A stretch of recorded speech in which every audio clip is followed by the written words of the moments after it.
Hi everyone, I'm Nathan. Welcome back to Circus X, a celebration of the first half of 2021, and the look back at all 10 of my subscribers. Wait, okay, because X Roman numeral 10, and anyway. If you don't get it by now, you're never gonna get it. We're going on with the plays of games, going through the games that I played one time, one single play games. So I don't see any reason to hang out here and just talk about it. Let's do it. Yeah. The next game that I had only a single play of is, thinking, oh look, look how I've left myself space this time, is Harry Potter Hogwarts Battle. It's fun, it's cooperative, it's not really solo playable, but it's cooperative, so most cooperative games can be played solo. And it's decently fun. You start with a deck of basic cards and you play through all 7 years of Harry Potter's time at, I guess, Hogwarts School. And you buy cards as you go along and defeat evil and whatnot, just like in the books, I suppose. I have softened a lot on Harry Potter in my older age. In fact, I softened a lot on him a decade or two ago when, I don't know how long it's been, when I read book 5 and was kind of tired of reading about an entitled rich teenager getting away with everything. So I stopped reading it. So I stopped reading book 5 and never read book 6 and 7. So I'm kind of soft on this game, but it's an okay experience. If I had somebody else that was way into Harry Potter or more into Harry Potter, I'm sure I would play it with them and enjoy it. But for myself, it's not really particularly close to calling because it's a fine game experience. So that's Harry Potter Hogwarts Battle. Only one play. Here's another game that only had one play. I like IP games. See how many games are IP games? It's Legendary Predator. Legendary also starts you with a deck of basic cards, and you buy cards as you go and you defeat evil as you go. Sound familiar? Yes. But in this game, you play as the humans or the predators, your choice, going through the first 2 Predator movies. One was in Jungle and one was in City. So Jungle Predator or City Predator, your choice. I played Jungle Predator because I only played once. And it's a fine game. It's fun. It's a good challenge. I didn't even get close to the chopper. Everyone in the comments below, give me your best. Get to the chopper. Get to the chopper. You can probably do better than me. So I didn't get to the chopper. Or the chopper in time. Arnold Schwarzenegger didn't make it. And it was an okay game. It was a fine experience. I liked the Legendary experience in general of trying to decide the best card to buy and buying it and trying to keep up with the bad guys who are getting out of hand. I can't help but think as I spend a lot of time setting it up and getting ready to play and stuff that I could be playing the app version on the phone. App version on the phone, which is very fast to set up. You just push button and the computer does all the work for you. And so I didn't get back to it, but still it's fun. If somebody wanted to play with me, I'm sure we could share a fun Predator experience, but by myself, I'd probably rather just play the app. Just playing the app on that one, but it's fun. A lot of these games, I just have in hopes that someday someone will want to play with me. Next we have Lockup. Lockup is a fun game. It's kind of worker placement, I think. I think it counts as worker placement. You're a gang of monsters in a jail cell after you've been captured and arrested and stuff, probably. In the previous game in the series, Role Player, you've been arrested, and now it's your time to try and get power and become the most awesome gang. And what you do is, the map is a big jail complex, and you decide which of the rooms that each have a different effect. I'm kind of looking at the back because I love the map and I want to show it close up. It's super awesome. I love it. It's so beautiful. Anyway, you decide which of these little rooms that you want to put your gang members into. And in the solo version, the AI has lots of malfunctioning robotic guards that want to cause you trouble. And that's cool.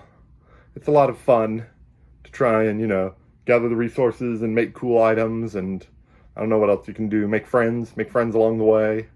Get some books, read some books. It's really a lot of fun. I don't know why I don't get to it more. I just have a lot of games. Itchy back. I just have a lot of games. I don't get to it. It's very good. There's even expansion coming out if it's too light for you. And that's cool. I like role player. I like the role player universe in general. I like the artwork, the theme that kind of comes through in the art. I really like that. It's a basic fantasy universe, but the art really does a lot. And of course, fun gameplay to make the role player universe pop. And this is the first of the 3 role player world games that you're going to see. But not now. Now we're going back to IP games. Yeah, IP games. With Lord of the Rings deck building game. This is where you play through, and this one you play through the 2 towers. There's one for every movie, except I think that 3rd Hobbit movie. I don't think the 3rd Hobbit movie got one, but all the rest got one. It's the Lord of the Rings deck building game. You start out with a basic deck, and the cards have each are worth some power. Most of them are worth some power, and use that power to buy more cards and to make your deck even better, and repeat the cycle around until you've beaten all the bad guys. Not sure why I played this. It's fine. It doesn't particularly play solo, and even worse, triggering me even more than ever, is of course the fact that I have the 2 towers obviously right here, and I have Fellowship of the Rings downstairs, but I never got Return of the King, and it's real expensive. Every time I look at it, it's pretty expensive. So hit me up in the comments below if you know where to find it without spending a lot of money. Yeah. Just, you don't have to put anything in the comments below. I never get back to the comments. I don't know. I don't know why I keep saying that. Sounds fun though. Let me know if it's a good idea to check the comments on your video in the comments below. Thank you. Anyway, so it's a really basic deck builder where you just use cards to buy more cards to try and beat the bad guy. You're gonna hear that a lot probably. I don't know. Probably not, maybe not this video, but you're going to hear that a lot because that's what deck builders do. And this one is Lord of the Ring themed, and it's really nice, and I like to play Eowyn. Or Gimli. Gimli and Eowyn. Good times. And I believe that's about all I can say about Lord of the Rings, the 2 Towers deck building game. Next we have Massimora. I was talking in an earlier video about how Darkness, Massive Darkness, and Dark Souls are 2 dungeon crawlers I don't particularly get around to. And that is because here we have Massimora. Massimora is one of my favorite, awesomest dungeon crawlers. But I only played it once. I don't know. Maybe it's not one of my favorite, awesomest dungeon crawlers. But it's awesome, and it's one of my favorite, and I like it. It's Massimora. In this game, you play a little character based on a little tiny miniature, and the rooms of the dungeon are based on tiles, and when you explore a new room, you pull it off of a pile of tiles to see what kind of room you get, and it's awesome. And the monsters are dice, and so when you go into a room with the monster, you roll the dice to see what kind of monster you get, and then you have to try and overcome it, and you overcome it using Yahtzee-style action dice. You roll the dice, maybe it's a move, maybe it's a ranged attack, maybe it's a potion, maybe it's a spell, maybe it's money.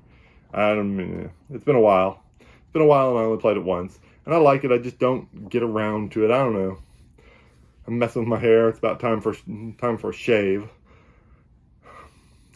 And that is Massimora. It's hard to recommend this one. I like this one, but it's hard to recommend it unless you get all the Kickstarter exclusive stuff, because there's not much in the core box. There just ain't much in the core box to play Massimora, because it's from Cool Mini or not, and they have a lot of exclusives. Alright, we're running up out of time here, but this is, you may ask why this is out of alphabetical order, but we're going with it anyway. Outer Rim, a Star Wars game. There we go.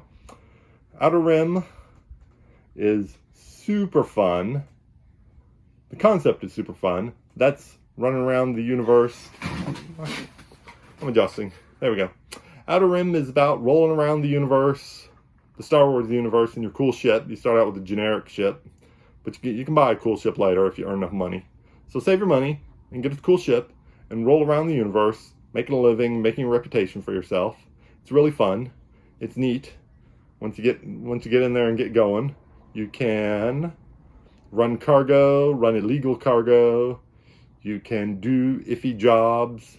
You can meet people, make friends, hunt bounties. There's a lot of cool stuff you can do in this game. It's kind of a pain to set up, especially for one player. If only one player is playing at one time, it's kind of a pain to set up. And it does kind of scream for an expansion, which we're probably never going to get because Fantasy Flight doesn't make expansions anymore unless there's tons and tons of money in it for them. And I can't remember what else. You play the big names. You don't get to make your own character. You play the big names like Lando Calrissian or Boba Fett or Dr. Aphra. But mostly it's a fun time where you can just, make your way to victory any which way you can. And that's good. And without a rim, I believe we're done for this game, for this video, or this game, whichever. So, thank you again for watching, and next time we'll finish up let's take a look here. Yeah, we'll finish up the single plays next time. Maybe we'll have a short video, and we'll finish up the single plays, or maybe we'll go on to double plays. I haven't decided. We'll just finish up the single plays next time. And until then, thanks everyone.